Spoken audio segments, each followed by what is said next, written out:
پردیس میں وہ آج غریب الغربا ہے۔ جس دین نے غیروں کے تھے دل آ کے ملائے، اس دین میں اب بائی خود بائی سے جدا ہے۔ جو دین کے ہم درد بنی نوع بشر تھا، اب جنگ و جدل چار طرف اس میں بپا ہے۔ فریاد ہے کشتی امت کے نگہباں، بیڑا یہ تباہی کے قریب آن لگا ہے۔ گر حق سے دعا امت مرحوم کے حق میں، خطروں میں بہت جس کا جہاز آ کے گرا ہے۔ ہم نیک ہیں یا بد ہیں پھر آخر ہیں تمہارے، نسبت بہت اچھی ہے اگر حال برا ہے۔ تدبیر سنبھلنے کی ہمارے نہیں کوئی، ہاں ایک دعا تیری کہ مقبول خدا ہے۔ وہ دین ہوئی بزم جہاں جس سے چراغاں، اب اس کی مجالس میں نہ بتی نہ دیا ہے۔ جو دین کے تھا شرک سے عالم کا نگہباں، اب اس کا نگہباں اگر ہے تو خدا ہے۔ اے خاصہ خاصان رسول وقت دعا ہے، امت پہ تیری آ کے عجب وقت پڑا ہے۔ جو تفرقے اقوام کے آیا تھا مٹانے، اس دین میں خود تفرقہ اب آ کے پڑا ہے۔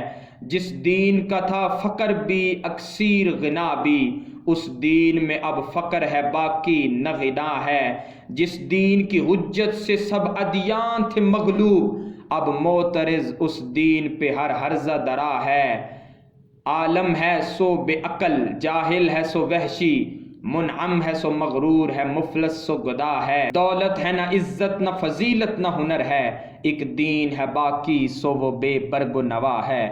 اے خاصہ خاصان رسول وقت دعا ہے، امت پہ تیری آ کے عجب وقت پڑا ہے۔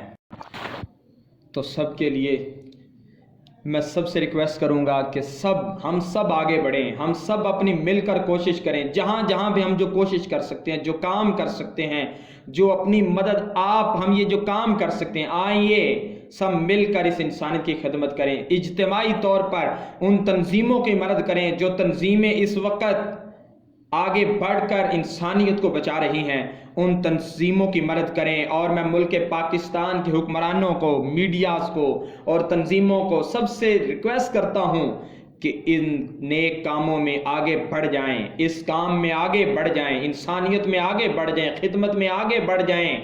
انشاءاللہ اللہ ہمارے غیبی خزانوں سے ہماری مدد کرے گا، انشاءاللہ عز و جل اللہ رب العزت غیبی خزانوں سے ہماری مدد کرے گا۔ ایک دفعہ ہم سب مل کر نیک نیتی سے، ہم یہ نہ سمجھے کہ ان پہ آیا ہے، ان پہ یہ سیلاب آیا ہم پہ نہیں آ سکتا، ہم پہ بھی آ سکتا ہے۔ ہم بھی انسان ہیں، ہم بھی اللہ کے بندے ہیں، وہ بھی اللہ کے بندے ہیں۔ اگر اس وقت وہ مصیبت میں ہیں تو ہمیں ان کی مدد کرنی چاہیے اور آگے بڑھ کر ان کی داد رسی کرنی چاہیے۔ اللہ رب العزت جتنے بھی مسلمان اس وقت غیر محفوظ ہیں سب کو محفوظ فرمائے اور سب کی غیبی خزانوں سے مدد نازل فرمائے۔ سب ان کو اپنی دعاؤں میں یاد رکھیں۔ اللہ حافظ۔